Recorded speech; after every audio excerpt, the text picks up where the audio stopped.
At 17, the young man was more a set of fingers attached to a dream than he was a person. His name was Elian, and in the world of classical music, that name was whispered with a kind of reverent awe. He was a prodigy, a word that meant he had sacrificed his childhood for the 88 ivory and ebony keys that sat like a silent, demanding God in his family's living room. His fingers were long and pale, almost unnaturally so, as if they'd been created in a dim room for the sole purpose of dancing across a piano.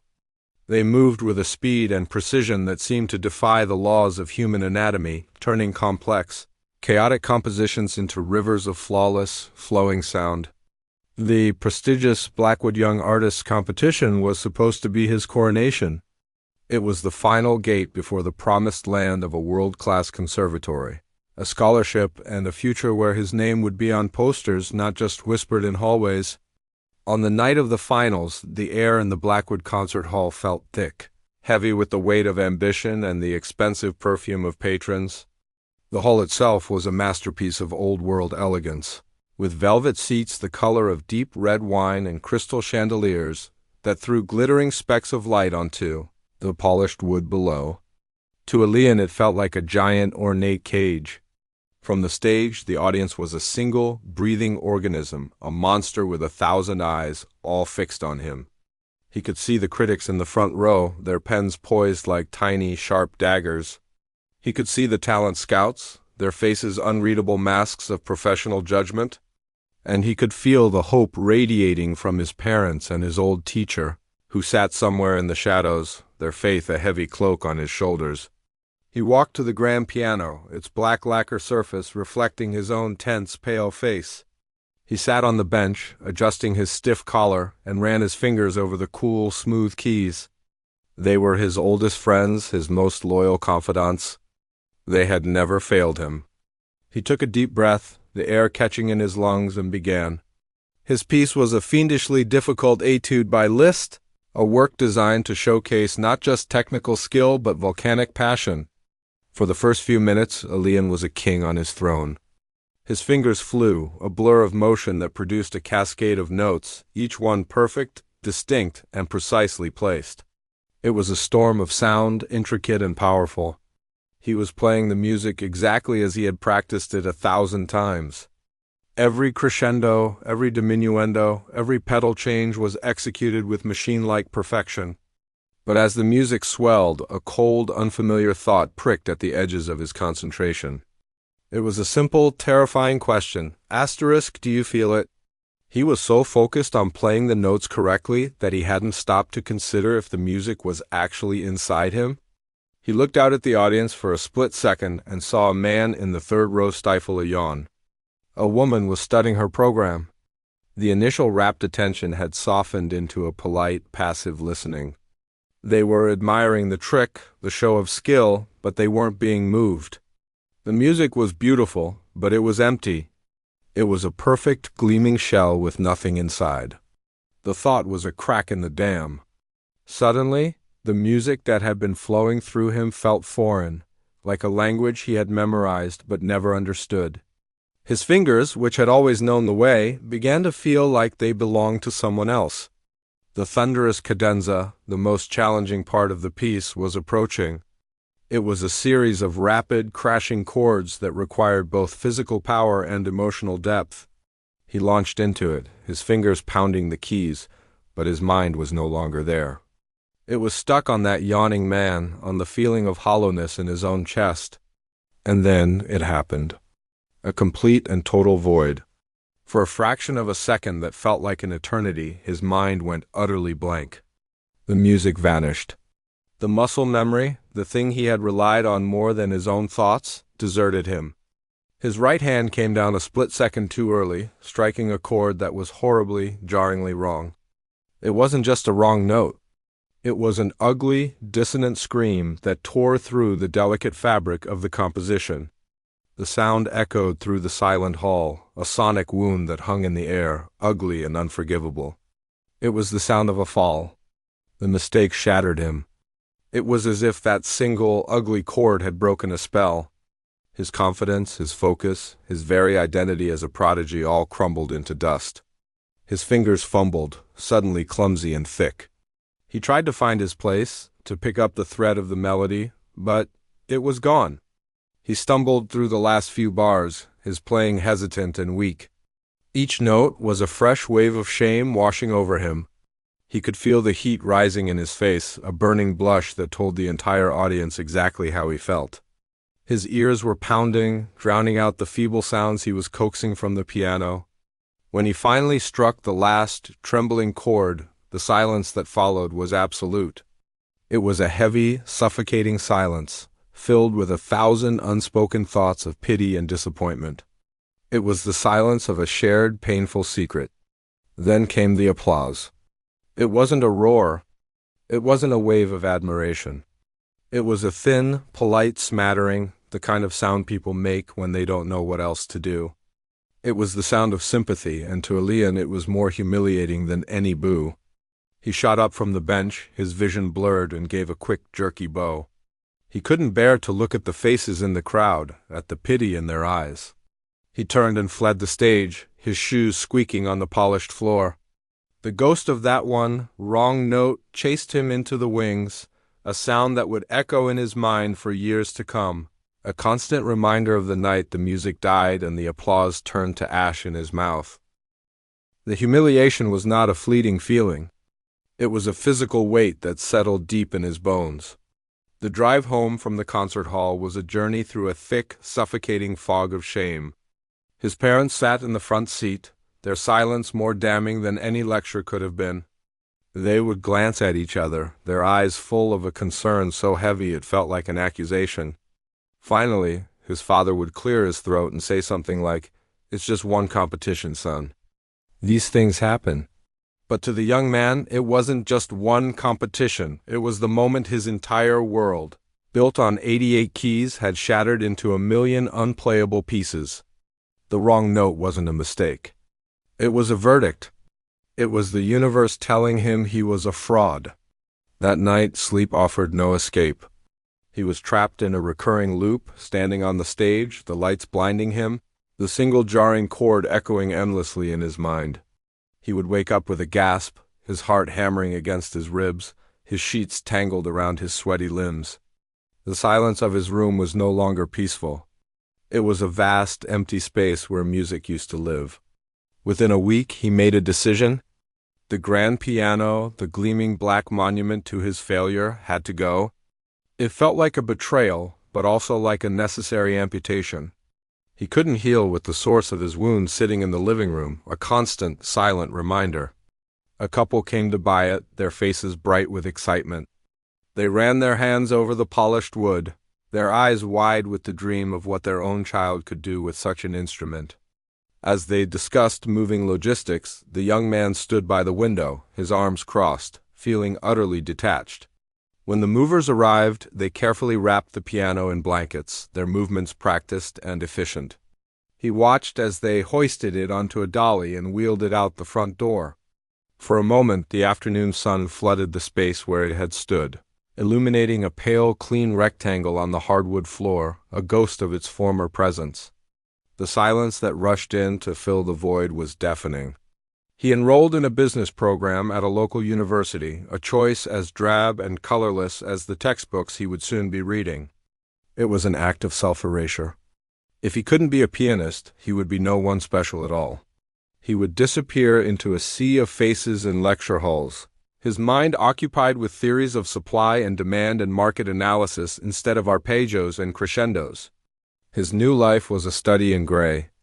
The vibrant, emotional world of music was replaced by the black and white logic of numbers and spreadsheets. He made a few acquaintances in his classes, people who talked about internships and stock portfolios. He would nod along, a polite smile plastered on his face, but he felt like an alien, a spy from another world who had forgotten his native language. The ghost of that wrong note followed him everywhere. It wasn't just an auditory memory. It was a physical sensation. He would be sitting in a lecture, the professor's voice a dull monotone, and suddenly the dissonant chord would crash through his mind, making him flinch. He learned to avoid places where music might be playing. He would take the long way to class to pass by the student union where a band might be setting up.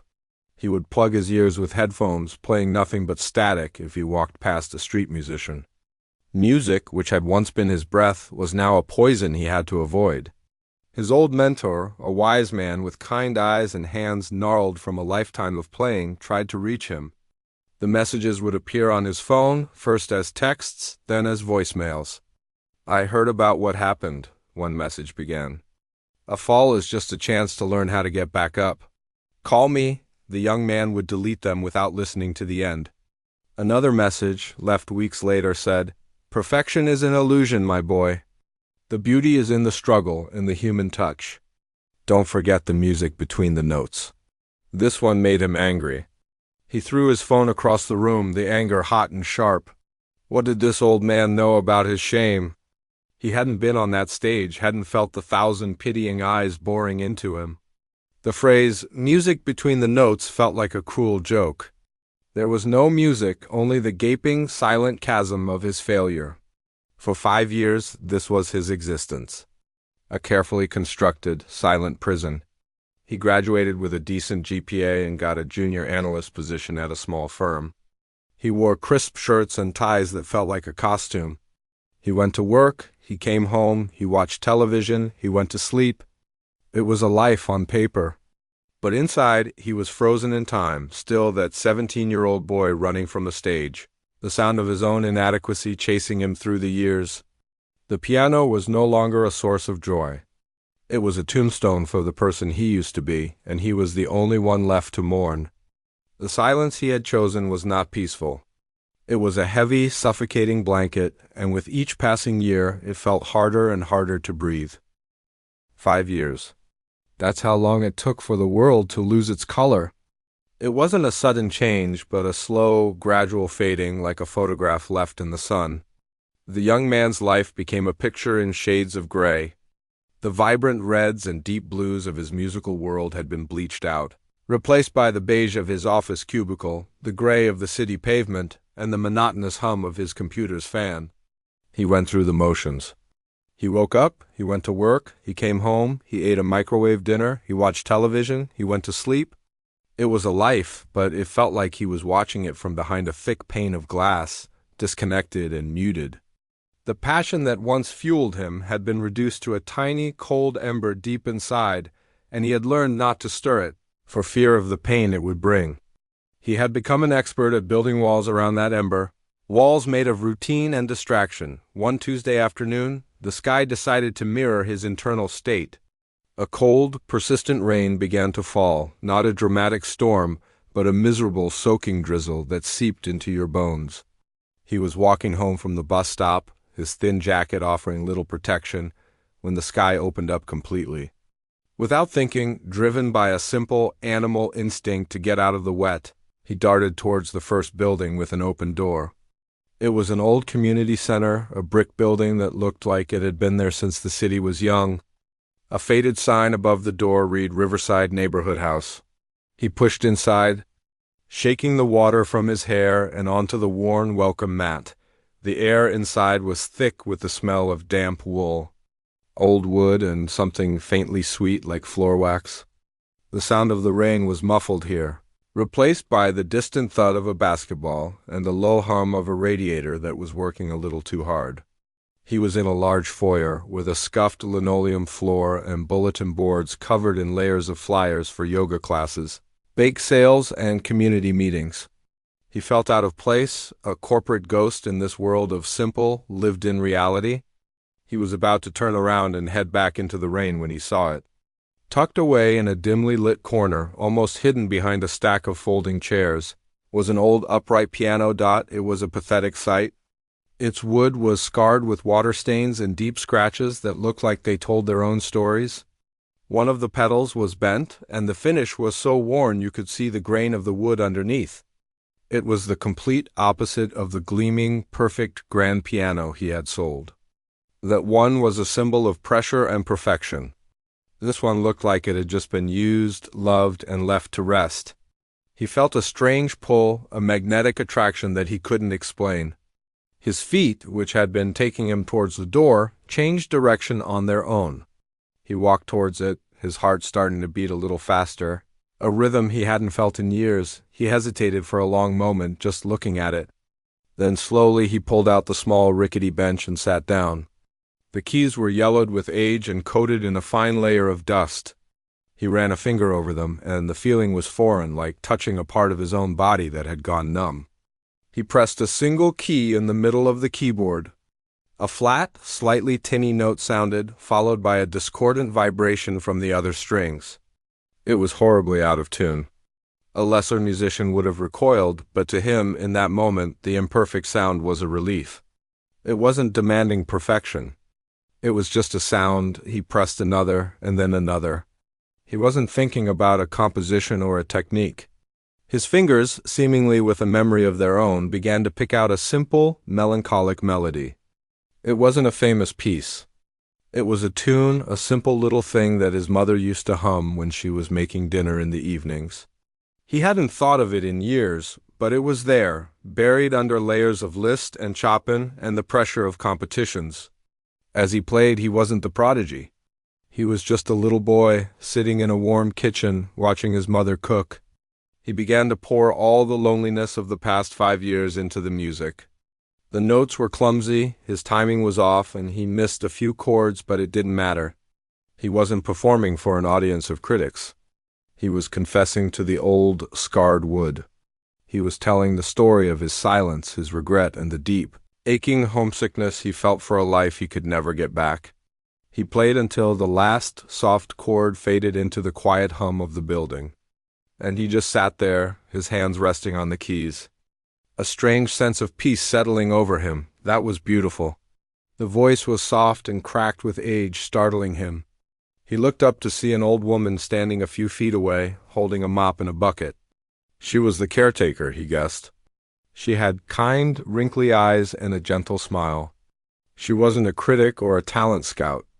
She was just a person who had been listening. It sounded like a story, she said, tilting her head slightly. He didn't know what to say. For 5 years, music had been associated with shame and failure. No one had called his playing beautiful since before the fall. He just nodded, feeling a warmth spread through his chest that had nothing to do with the radiator. She didn't ask for his name or why he was playing. She just gave him another small, warm smile and went about her business, mopping a spot on the far side of the room.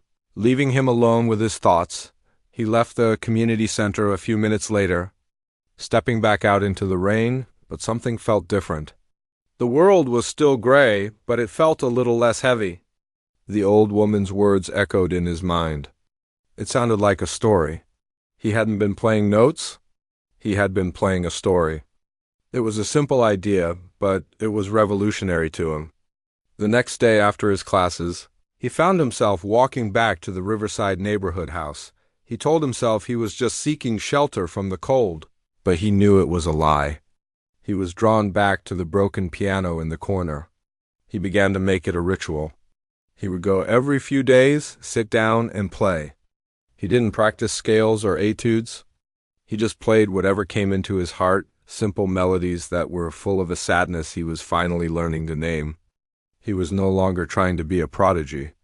He was just a man telling his story to an old, out-of-tune piano, and for the first time in a long time, the silence that followed his music didn't feel like an ending. It felt like a beginning. The community center became his sanctuary. It was a world away from the sharp, clean lines of his office life. The old, scarred piano in the corner was his confidant. He never told anyone he was going there. It was his secret, a private ritual that kept the gray world at bay. He would arrive after his last class, the weight of the day still on his shoulders, and sit down on the rickety bench. The first few notes would always feel stiff, like shaking out a cramped hand. But then, as the simple melodies filled the quiet room, the tension would begin to melt away. He wasn't practicing anymore. He was just speaking. Speaking the language he had forgotten, telling the old piano about his day, about his loneliness, about the strange, quiet ache that lived in his chest. The old caretaker would sometimes hum along as she worked, never interrupting, just offering a quiet, steady presence that made him feel safe.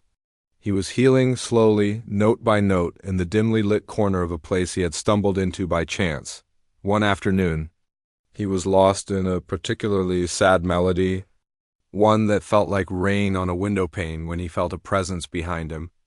It wasn't the caretaker. This felt different. He finished the phrase and let his hands fall still in his lap, his heart suddenly thumping with a familiar old anxiety. He turned slowly. Standing by the stack of folding chairs was his old mentor, the man who had taught him everything he knew about music before he'd taught him about fear. His hair was whiter than the young man remembered, and he leaned on a simple wooden cane, but his eyes were the same, sharp, kind. And seeing right through to the soul, the young man felt a flush of shame, as if he'd been caught doing something wrong. He opened his mouth to make an excuse, to say he was just messing around, but the old man held up a hand, silencing him. He didn't say a word. He just pulled over another chair, a simple plastic one, and sat down a few feet away. He closed his eyes. The message was clear. "Don't stop. Play." Hesitantly, the young man placed his fingers back on the keys. He felt self-conscious, exposed. This was the man who had heard him play Liszt with flawless fire. What would he think of these simple, broken tunes? He started the melody again, his fingers feeling clumsy. But as he played, he forgot about his mentor sitting there. He forgot about being judged. He was just telling his story again, the story of the last 5 years. He played the loneliness of his silent apartment, the drudgery of his work, the hollow feeling where his passion used to be. He played it all, his fingers finding the notes that expressed the words he could never say. When he finished the last soft chord, he kept his eyes closed, bracing for the critique, the gentle suggestion that he should get back to his real practice, but there was only silence. A long, deep silence. Finally, he opened his eyes. His old mentor was looking at him, his expression unreadable. There were no tears, no smiles, just a profound stillness. After what felt like an eternity, the old man spoke, his voice a low, gentle rumble. "The Blackwood has an open entry this year," he said. "You should play that." The young man stared at him, his mind reeling. The Blackwood. The name itself was a trigger, a key that unlocked a room of pain and humiliation. "No," he said, the word coming out harsher than he intended. I can't go back there." "It's not about going back," the old man said softly. "It's about going forward. You're not playing for them anymore. You're not playing to prove something. You're just playing. Let them hear it." The thought was terrifying. The stage, the lights, the thousand eyes. It was a nightmare he had lived over and over in his mind. But the old man's faith in him, his simple, unshakable belief that this broken music was worth hearing, planted a seed. It wasn't a desire to win. It wasn't about revenge or redemption. It was something quieter. It was a need to share this truth he had found, this story of loss and a tiny, flickering hope. He thought about the caretaker's words. It sounded like a story. Maybe it was a story that needed to be told. He entered the competition without telling anyone, not even his parents. He signed up as an unknown, his name just another on a long list. The weeks leading up to it were a blur of quiet preparation. He didn't practice for hours a day like he used to. He just sat at the old upright piano, playing the same simple, heart-wrenching nocturne over and over. He wasn't trying to perfect it. He was trying to live it, to pour every ounce of his experience into its flowing melody and somber harmonies. On the night of the competition, he walked into the Blackwood Concert Hall not as a favorite, but as a ghost. The hall looked exactly the same, the velvet seats, the crystal chandeliers, the air thick with ambition. But he felt different. The weight of expectation was gone because no one was expecting anything from him. He was just another name in the program. He watched a few other performers from the wings. They were brilliant, their fingers flying with a dazzling technical skill that he knew he no longer possessed. He should have felt intimidated, but he just felt calm. They were playing tricks. He was going to tell a story. When his name was called, he walked onto the stage. The journey to the piano felt longer than he remembered. He could feel the eyes on him, but this time they didn't feel like daggers. They were just eyes. He sat down on the bench, the cool, smooth wood of the grand piano, a familiar sensation under his fingers. He looked out at the vast, dark room, a sea of faces he couldn't clearly see. He took a deep breath, not to calm his nerves, but to gather his courage. He closed his eyes, blocking out the world, and thought of the old, scarred piano in the corner of the community center. He thought of the old caretaker's smile. He thought of the silence that had been his home for 5 years, and then he began to play. The first notes of the Chopin nocturne filled the hall. It was not a powerful, dramatic opening. It was quiet, hesitant, almost like a question. His touch was gentle, his phrasing shaped by the loneliness he knew so well. It was not technically perfect. There was a slight hesitation in a difficult passage, a softened dynamic where a bold one was expected. But these were not mistakes. They were the fingerprints of his soul on the music. They were the sounds of a person who had known pain and was not afraid to show it. He played the sorrow of his silence, the ache of his regret, and the fragile, terrifying hope of his return. The melody wept and then whispered, it cried out and then comforted itself. He was no longer a prodigy performing for a crowd. He was a man, sharing his heart with anyone who would listen. As the final haunting notes faded into the hall, a profound silence fell. It was not the awkward, pitying silence of his failure. It was a breathless, awestruck hush. It was a space filled with the unspoken story he had just told.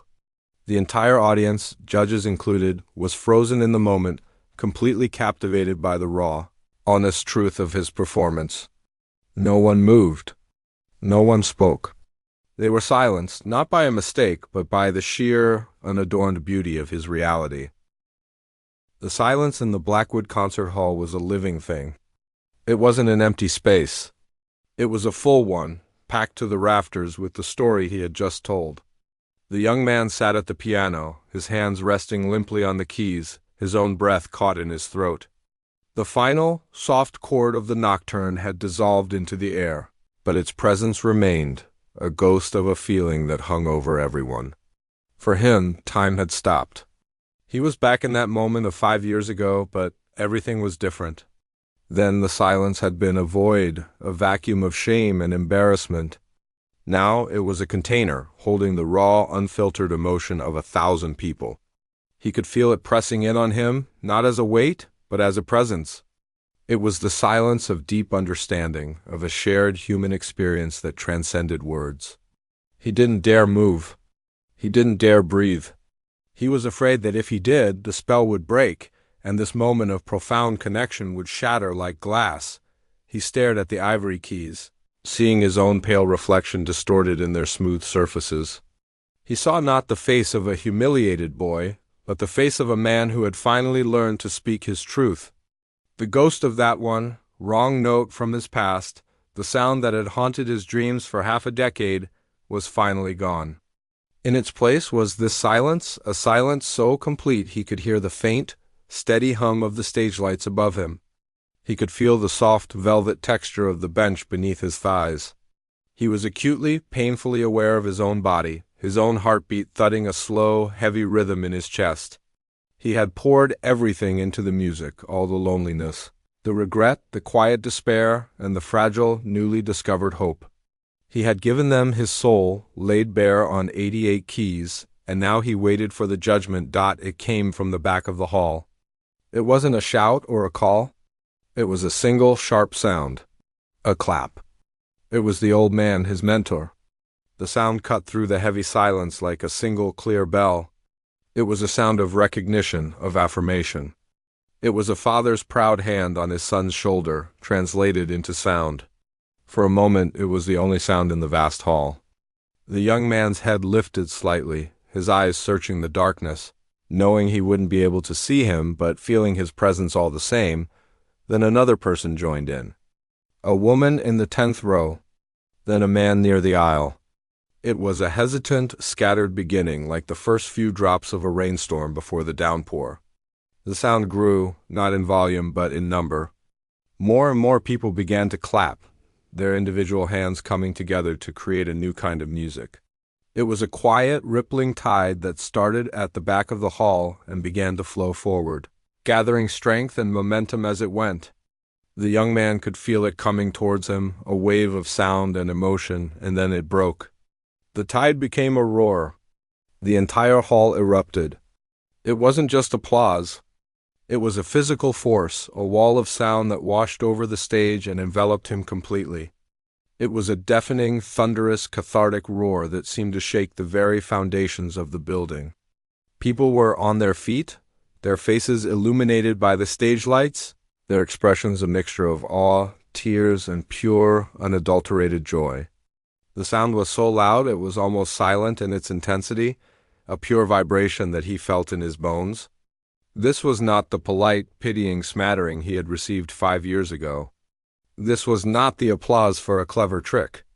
This was the roar of a crowd that had been moved, that had felt something real, that had witnessed a moment of truth. He finally stood up, his legs feeling shaky and weak. Emotion seemed to unleash something in him. The pressure in his chest that had been building for years finally broke, and tears began to stream down his face. They weren't tears of sadness or shame. They were tears of release, of cleansing, of a burden so heavy he had forgotten he was carrying it finally being lifted away. He bowed, a deep, long bow, not out of habit, but out of a deep, overwhelming gratitude. He was thanking them for listening. He was thanking them for understanding. As he straightened up, he looked out at the sea of faces. The blur of lights and tears cleared for a moment, and he saw them. He saw his parents in the third row, their faces wet with tears, their expressions not of disappointment for a lost prize, but of profound, unconditional love and pride. He saw the judges in the front row, their professional composure completely gone, replaced by the raw emotion of any other person in the audience. He saw strangers weeping openly, connected to him and to each other through the simple story he had told. He wasn't a prodigy who had failed. He was an artist who had triumphed. He had won, not a trophy, but something far more valuable. He had won back his own soul. He walked off the stage, the thunderous applause following him like a warm, protective cloak. In the wings, his old mentor was waiting for him. The old man didn't say a word. He just opened his arms, and the young man collapsed into them, the sobs he had held back for 5 years finally racking his body. The old man held him tightly, patting his back gently, letting him cry it all out. He didn't need to say, "I told you so," or "You did it." His presence was enough. When the young man finally pulled away, wiping his eyes with the back of his hand, the old man looked at him, a kind, knowing smile on his face. "You found it?" he said, his voice thick with emotion. "Found what?" the young man asked, his voice hoarse. "The music between the notes," the old man replied. "That's where the life is. That's where you live." The young man nodded, a real, genuine smile spreading across his face for the first time in what felt like a lifetime. He didn't know if he had won the competition. In that moment, he realized he didn't care. The trophy was just a piece of metal. The real prize was the sound of that applause, the sight of those faces, and the feeling of his mentor's arm around his shoulder. He had walked onto the stage a broken man seeking refuge from a storm. He was walking off a hole won, having learned that the only way to silence the thunder of his past was to embrace the music of his own heart.